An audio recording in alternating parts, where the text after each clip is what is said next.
I woke up to the sound of failure. Not mine, theirs. The smart lock on my front door, beeping in rapid, panicked bursts. 3 times. 5. Then silence. Then again. Someone was trying to get in.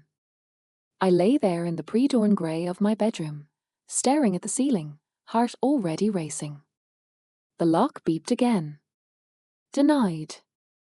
Denied. Denied. I changed the access codes 3 weeks ago, after the last time my mother let herself in unannounced and rearranged my kitchen cabinets because they didn't make sense. After she stood in my living room at 7 in the morning, hands on her hips, telling me I needed blackout curtains because the neighbors could see in. After she took my spare key from the hook by the door and made a copy without asking. 3 weeks of silence. I should have known it wouldn't last. The beeping stopped. I heard muffled voices in the hallway outside.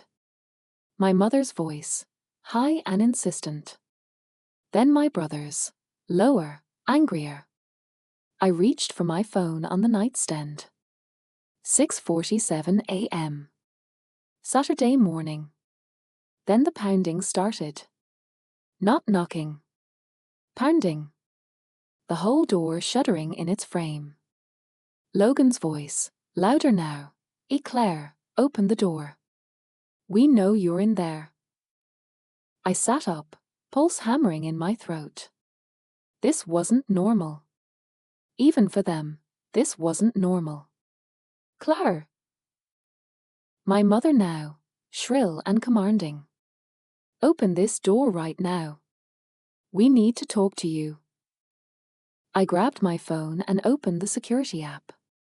The hallway camera showed them clearly, my mother in a cream blazer, hair perfect even at this hour, standing with her arms crossed.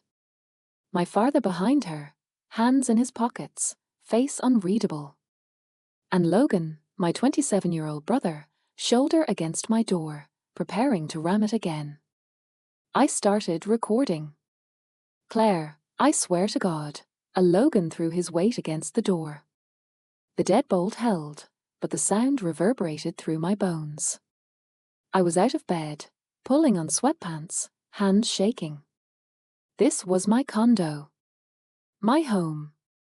I'd bought it myself 9 years ago, when I was 24 and terrified and desperate to prove I could stand on my own. I'd signed the mortgage papers alone. I'd painted these walls myself. I'd chosen every fixture, every tile, every doorknob. This was mine. If you don't open this door, we'll get the building manager, my mother called. Don't make this difficult. I moved through the apartment in bare feet, phone still recording, watching them through the app. My neighbor across the hall, Mark, opened his door a crack, looked out, saw them, and retreated immediately. I didn't blame him. When I reached the door, I stood there for a moment, breathing. I could see their shadows moving under the gap at the bottom. I could hear my mother's heels clicking as she paced. We're not leaving, as she said. We have every right to be here. That phrase. Every right. It settled over me like cold water. I slid the chain lock into place and opened the door the 3 inches it allowed. My mother's face appeared immediately, perfectly made up, eyes bright with something that looked like triumph. Finally. Let us in. We need to prepare the space. Prepare for what? Don't play stupid, Claire. We discussed this last night. Last night. The dinner. God, the dinner. It had been Logan's idea, a celebration, he'd said. He'd gotten a lead on funding for his latest business venture, something involving cryptocurrency and sustainable energy that he'd explained 3 times and I still didn't understand. My mother had insisted I come, had called me twice to make sure I wouldn't flake.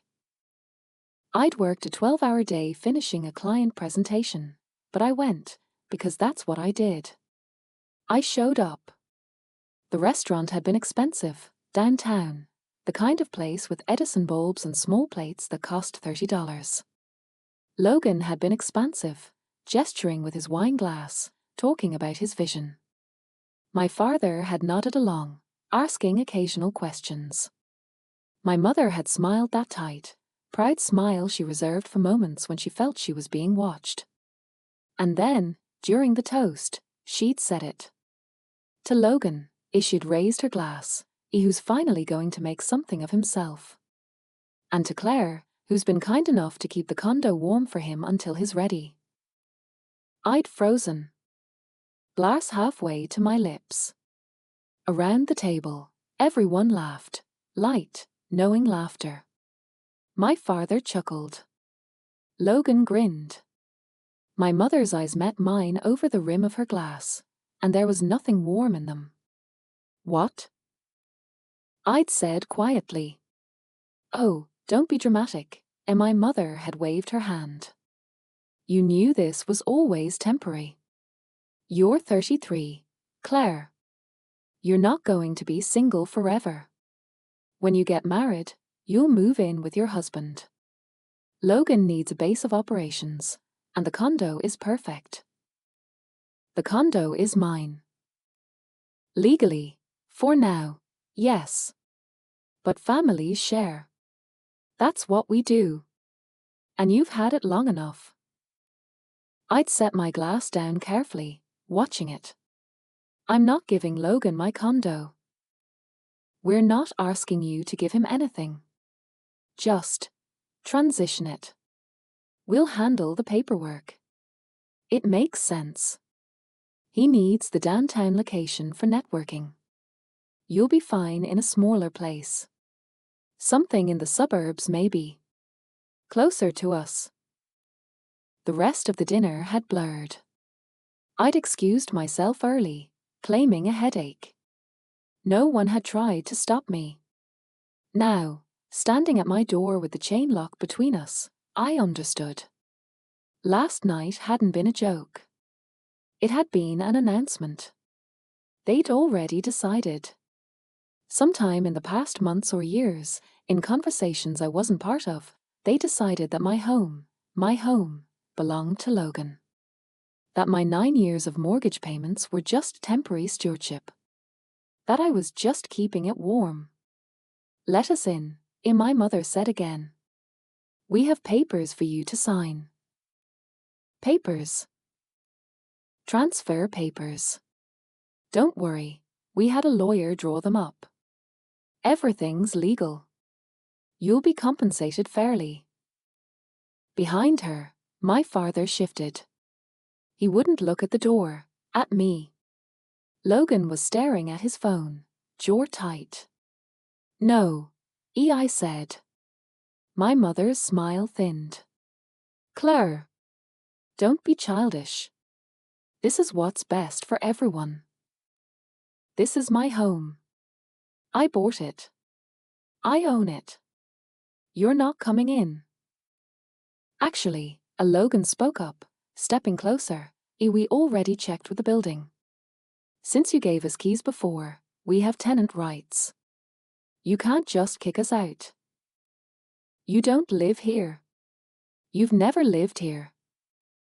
We have legal access. And if you try to keep us out, we can file for unlawful exclusion. I almost laughed. Unlawful exclusion. He'd Googled legal terms. Get away from my door, I said.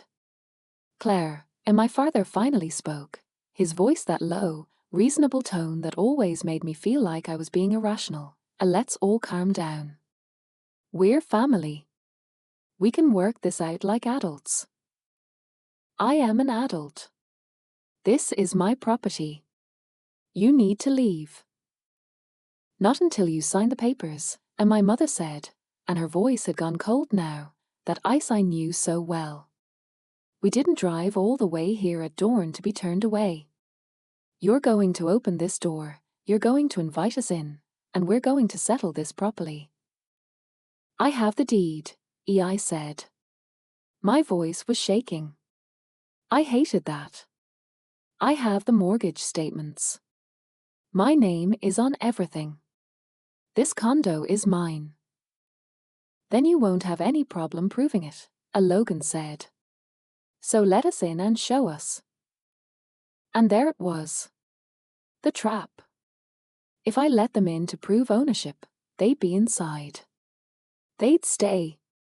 They'd push and circle and wear me down until I signed something, agree to something. If I didn't let them in, I was being unreasonable, childish, selfish. Wait there, I said. I closed the door, locked it, and stood in my entryway, trembling. Through the wood, I could hear my mother's voice, sharp and insistent. I couldn't make out the words, but I didn't need to. I knew the script. I was ungrateful. I was difficult. After everything they'd done for me. Everything they'd done for me. I walked to my home office, the small second bedroom I'd converted with built-in shelves and a desk I designed myself. I kept my important documents in a filing cabinet, organized by category. I pulled out the folder labeled a property and flipped it open. The deed. Claire Whitman. Sole owner. Purchase date, November 15th, 2017. Mortgage statements. 9 years of them. Every payment cleared. My name, my account. Property tax records. Homeowners insurance. HOA fees. Everything. All mine. I'd been 24 when I bought this place. Fresh out of undergrad, working 2 jobs, terrified of debt but more terrified of remaining dependent on my parents. They'd offered to co-sign. I'd refused. They'd said I was being stupid, that I'd never qualify on my own. I'd qualified. They'd said I'd default within a year. I hadn't. They'd stopped mentioning it after a while, and I'd thought that meant they'd accepted it. I'd thought wrong. I gathered the papers and walked back to the door. Opened it again, chain still in place. Here, I said, holding up the deed. This is my name. This is my signature. This is my property. My mother barely glanced at it. That doesn't mean anything. You needed our help with the down payment. You didn't help with the down payment. I saved it myself. We gave you money for your graduation. You used that. You gave me $500. The down payment was $12,000. Details. Claire. The point is, we helped. Family helps. And now it's your turn to help Logan. I was gripping the doorframe so hard my knuckles were white. I'm not giving him my home. Then we'll go to mediation, and my father said, finally meeting my eyes. We'll settle this legally if we have to. But it will settle. Go ahead, I heard myself say. Take me to court. Bring your papers. I have 9 years of proof that this is mine. You're making a huge mistake, and my mother said, voice dropping into that dangerous quiet. You think you're independent, but you're not. You're just alone. And when this all falls apart, when you lose clients because people find out how you treat your family, don't come crying to us. The threat was clear. But something in me had hardened. Maybe it was the exhaustion. Maybe it was the memory of last night, the casual cruelty of that toast. Maybe it was the sight of Logan's shoulder against my door, trying to break his way into my life. Goodbye, I said. And I closed the door. The explosion was immediate. My mother's voice, raised now, screaming through the wood. You selfish, ungrateful little bitch. After everything we've done, everything we've sacrificed. Logan pounded the door again. You can't keep us out forever, Claire. We'll be back. With a lawyer. With the police. You'll see. I slid down to the floor, back against the door, phone still recording. My whole body was shaking. I could hear them arguing in the hallway now, my mother hissing at my father to do something, my father murmuring responses I couldn't hear, Logan kicking the base of the door one last time before their voices faded toward the elevator. I sat there until the silence was complete. Until my breathing slowed. Until I could stand. I'd done it. I'd said no. I'd closed the door. It felt like falling and flying at the same time. I made coffee. Showered. Tried to focus on the client presentation I needed to finish. But my hands kept shaking, and my mind kept replaying the scene. The look on my mother's face. The sound of Logan's shoulder hitting the door. Around noon, my phone buzzed. An email from my bank. Subject: upcoming property appraisal scheduled. I stared at it. Opened it. Dear Ms. Whitman, this is to confirm your scheduled home appraisal for the property at my address on Tuesday, February 3rd at 2 p.m. This appraisal is required for the processing of your home equity line of credit application. Please ensure someone is available to provide access to the appraiser. I read it 3 times. I hadn't applied for a HELOC. I didn't need one. I had savings. I had stable income. I hadn't applied for anything. My chest went tight. I opened my credit monitoring app, the one I checked maybe once a month. There, dated 4 days ago, a hard inquiry from my bank. For a home equity line of credit. $75,000. I called the bank. Waited on hold for 12 minutes. When the representative answered, I could barely keep my voice steady. I need to check on a HELOC application. I didn't apply for one, but I received an email about an appraisal. Typing sounds. Let me pull up your account. Can you verify your address and the last 4 of your social? I did. Okay, yes, I see the application here. Submitted online on January 25th. You should have received a confirmation email. I didn't submit it. Someone else did. A pause. The application was submitted with your personal information. Your name, social security number, property details, income verification. I didn't submit it. Someone used my information without my permission. Another pause, longer this time. Are you saying this is fraud? The word hung in the air between us. Fraud. Not a family dispute. Not a misunderstanding.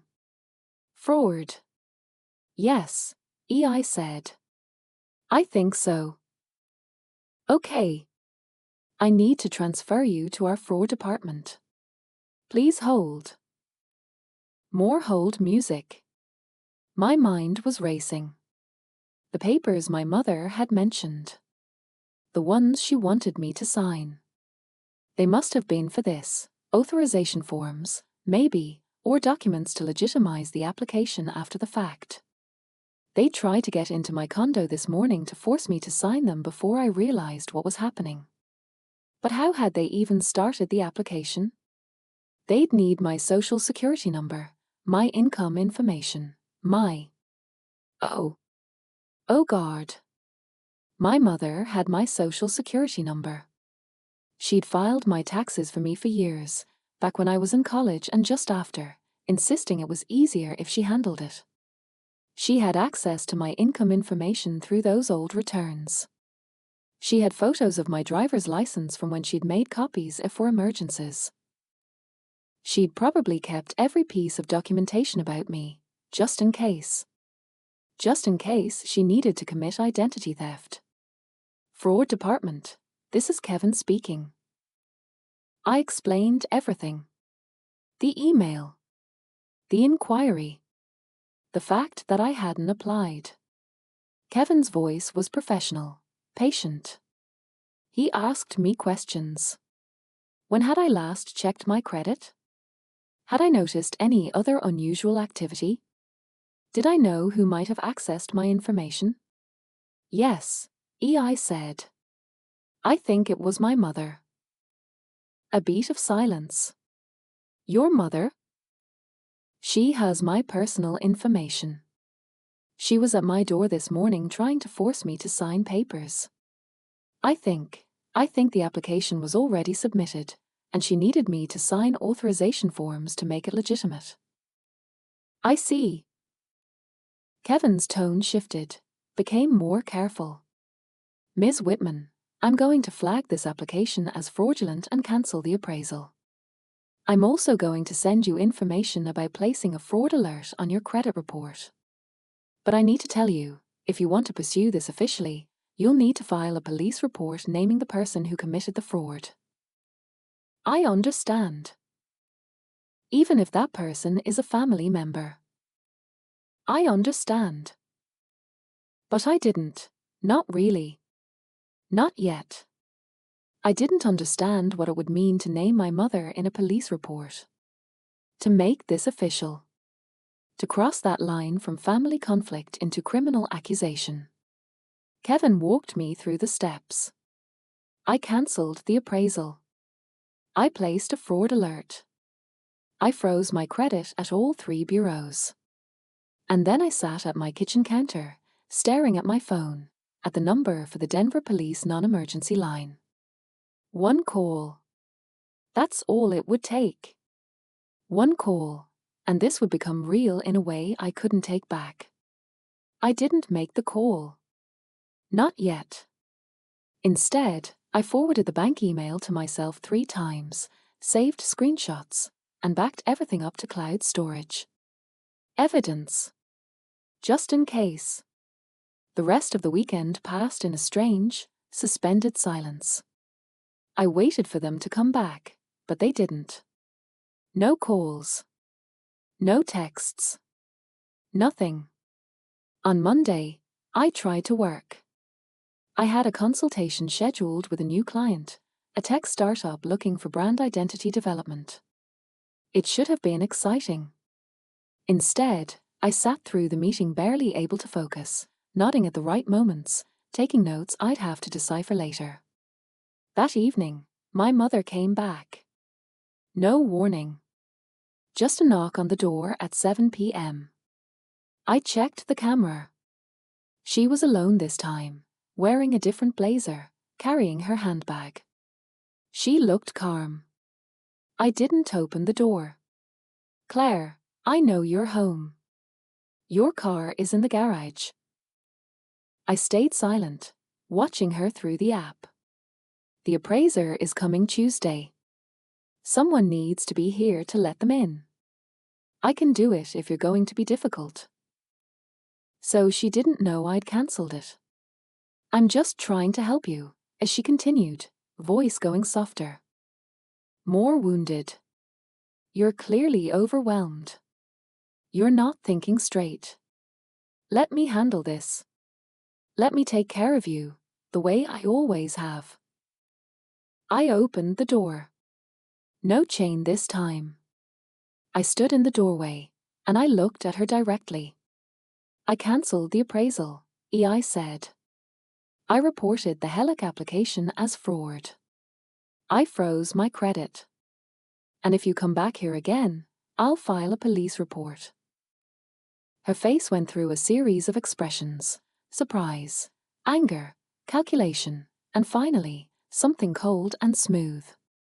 You have no idea what you've just done, as she said quietly. I know exactly what I've done.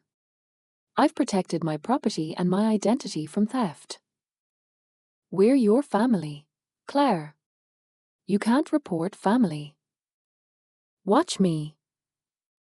She stared at me for a long moment. Then she smiled, and it was the worst thing I'd ever seen. Okay, she said. Okay.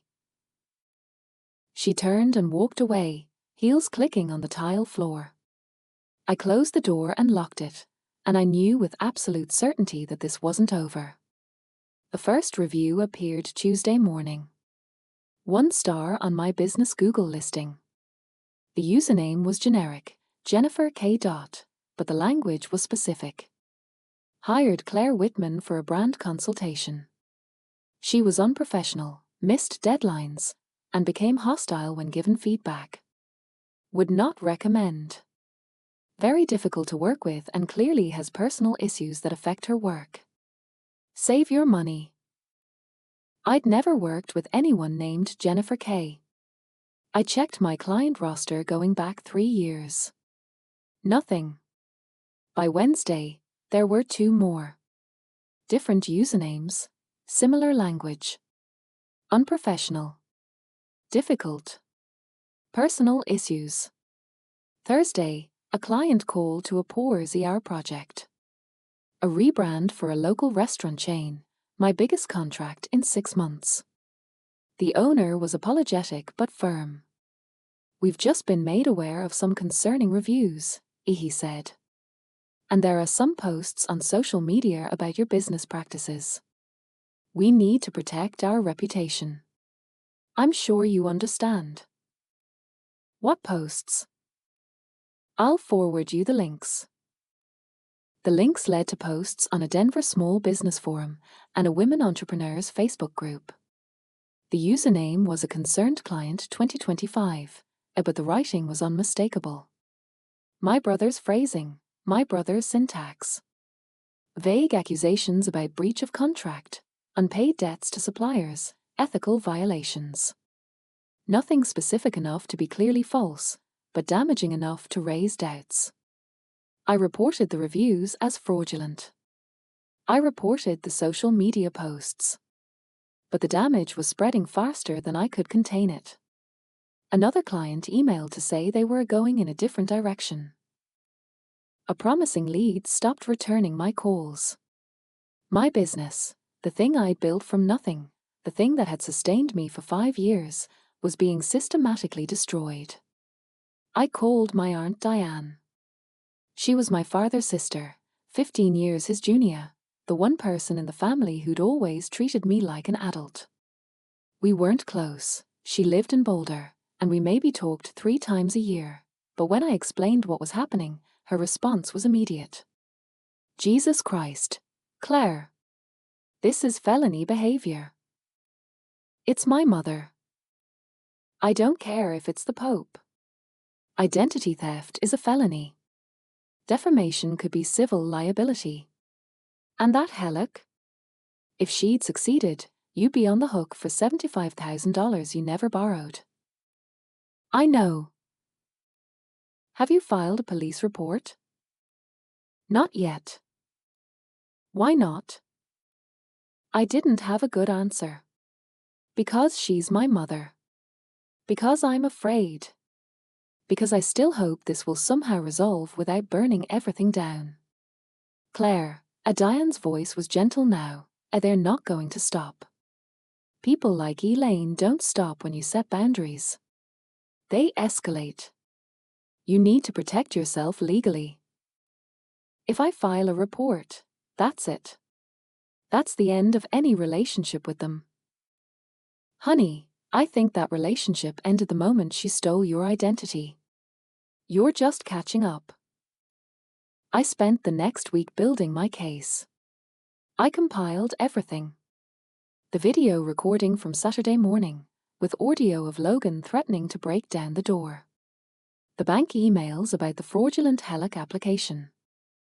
Screenshots of the credit inquiry and my fraud alert filings. The fake reviews, with timestamps and archived copies. The social media posts, with links and screenshots. More videos from my door camera, showing my mother's return visit. I made spreadsheets. I cross-referenced dates. I printed everything and put it in 3-ring binders, labeled and tabbed. It was obsessive, maybe, but it was also the only thing that made me feel like I had any control. My neighbor Mark knocked on my door Friday evening. He looked uncomfortable. Hey, I don't want to intrude, but I have something you might want. He held out a USB drive. It's from my door camera. I caught some of what happened last Saturday.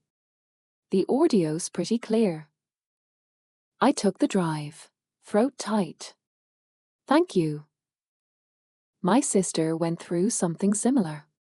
Her ex tried to forge her signature on a lease agreement. It took her 2 years to clear her name.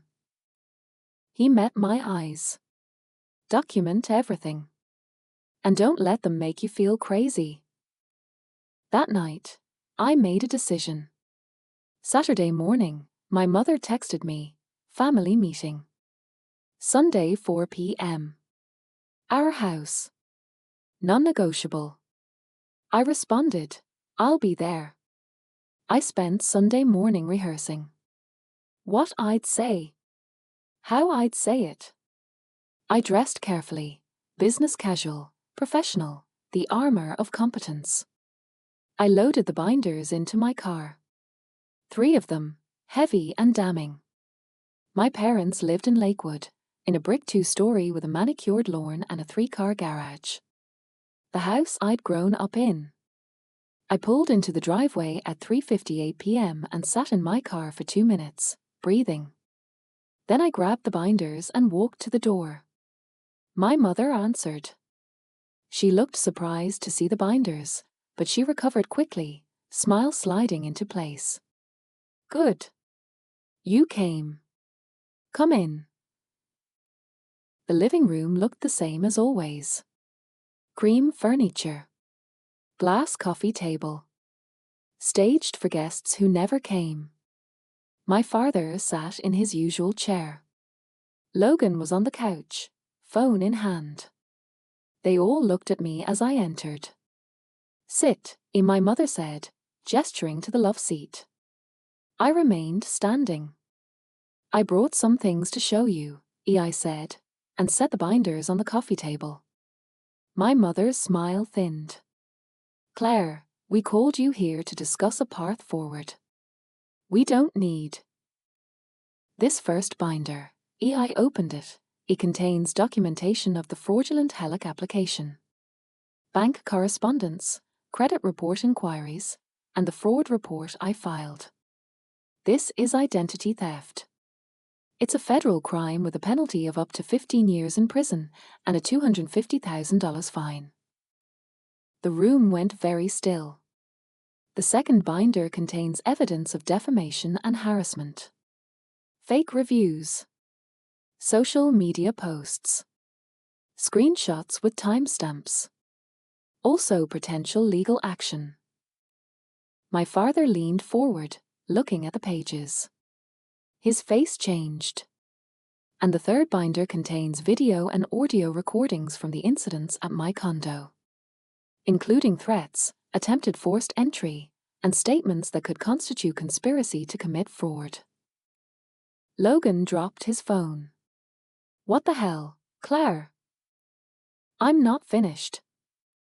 My voice was shaking, but I kept going. You came to my home. You tried to force your way in. You attempted to coerce me into signing legal documents under duress. You filed a fraudulent loan application in my name.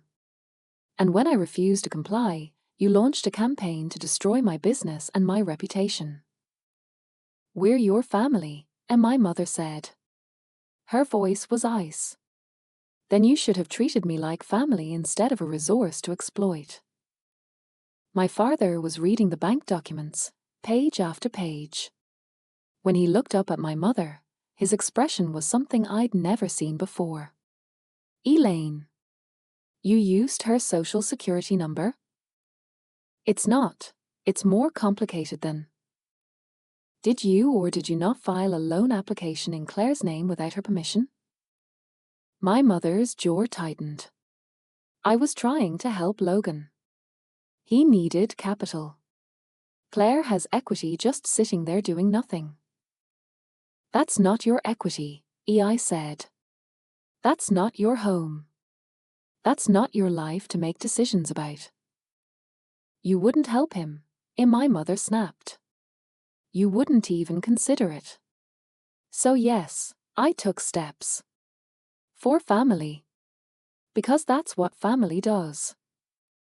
Family doesn't commit felonies. Oh. Don't be so dramatic. It's not like I was going to keep the money. It would have been an investment in Logan's future. Eventually, you'd see that.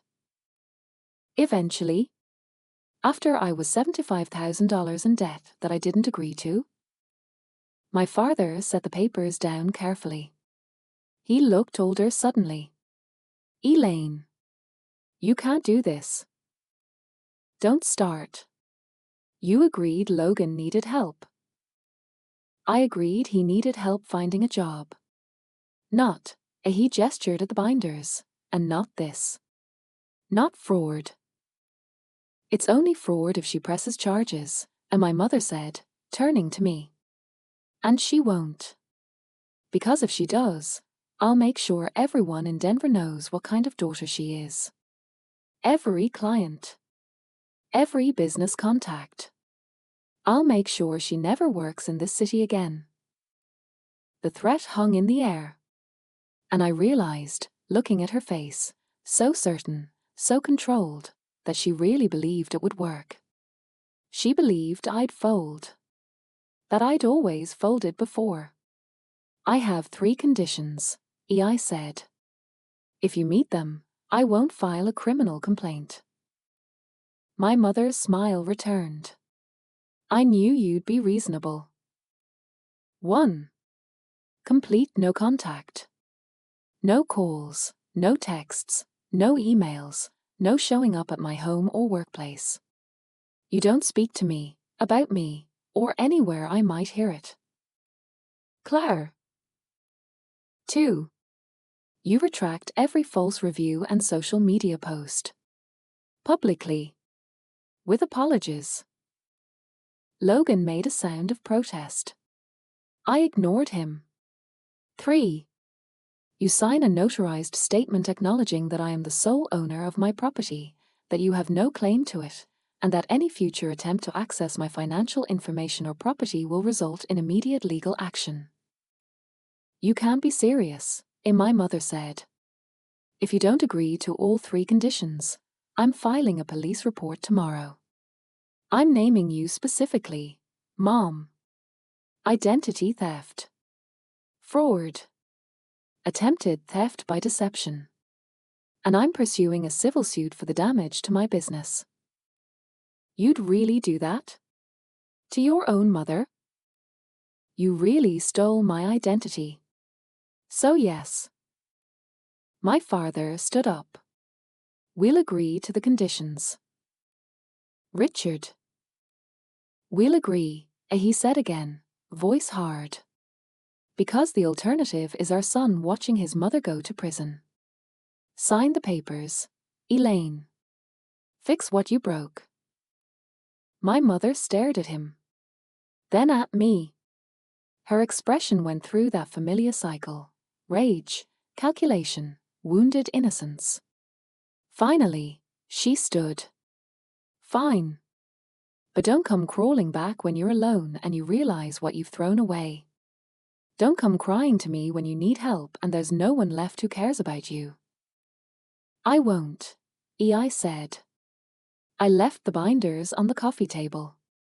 I walked out of that house, got in my car, and drove back to my condo in Denver. I didn't cry until I was safely inside, door locked, chain secure. Then I cried for hours. The notarized statement arrived by courier 3 days later. My mother had signed it. So had my father, as witness. Logan's name was nowhere on it, but the social media posts started disappearing that afternoon. The reviews took longer. Google's removal process was slow, but they eventually came down. The damage, though, was done. My client roster had shrunk by 40%. My income was halved. The entrepreneurship program I'd applied to sent a polite rejection. I spent my days reaching out to old contacts, rebuilding, explaining without explaining too much. Logan's business venture collapsed in March. I heard about it through Diane, who heard it from my father. Apparently, the refunding lead had been contingent on collateral Logan had planned to secure using equity from my condo. When that fell through, the investors vanished. He'd moved back in with my parents. I didn't feel victorious. I felt exhausted. April brought small mercies. A former client reached out with a new project. Then another.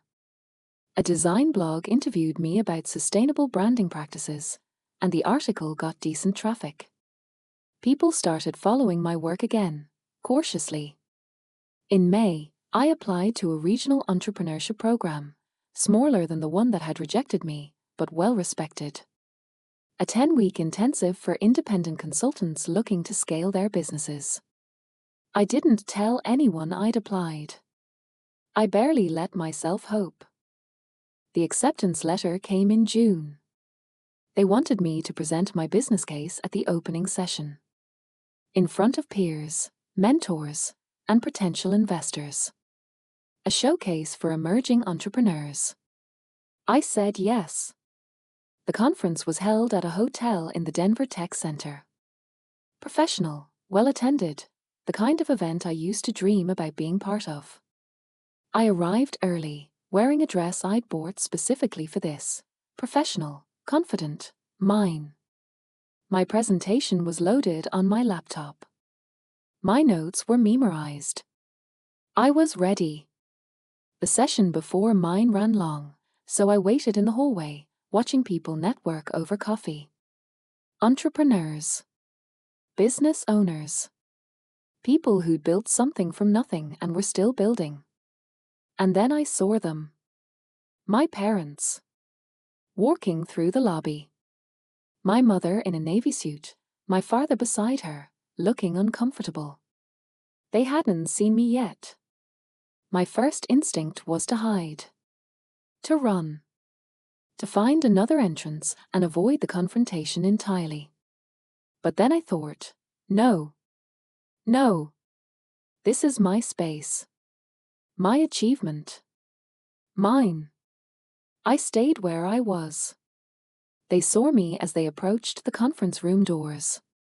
My mother's step faltered. My father's hand went to her elbow. For a moment, we just looked at each other across the hallway. A gulf of months and damage and things that couldn't be unsaid. Then the organizer called my name. Claire. We're ready for you. I walked past my parents without speaking. Into the conference room. Onto the small stage.